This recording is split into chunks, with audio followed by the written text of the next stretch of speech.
වත්මන් රජ්‍ය double cab 1775ක් මිලදී ගැනීමට සූදානම් වන බවත් එය නියමිත ජාත්‍යන්තර ටෙන්ඩර් පටිපාටියෙන් බැහැරව සිදු කිරීමට යන බවටත් හිටපු මුදල් අමාත්‍ය පාර්ලිමේන්තු මන්ත්‍රී රවි කරුණානායක චෝදනා නගා සිටී.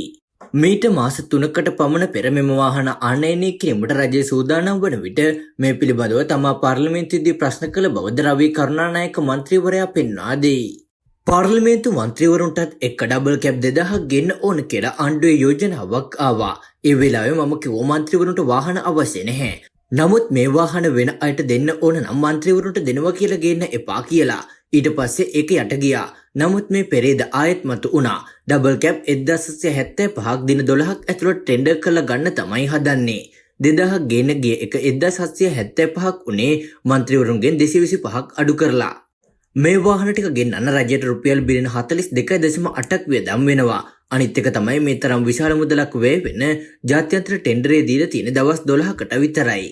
ලංකා රජයට මේ වෙනකොටත් වාහන 87000ක් තියෙනවා. නමුත් ලෝකයේ දියුණු රටක් වන ඕස්ට්‍රේලියාවේ රජයට තියෙන වාහන 7800ක් විතරයි. යනුවෙන් අදහස් දක්වමින් පාර්ලිමේන්තු මන්ත්‍රී රවි කරුණානායක මාධ්‍ය හමුවක් අමතමින් මෙම අදහස් පළ කරන ලදී.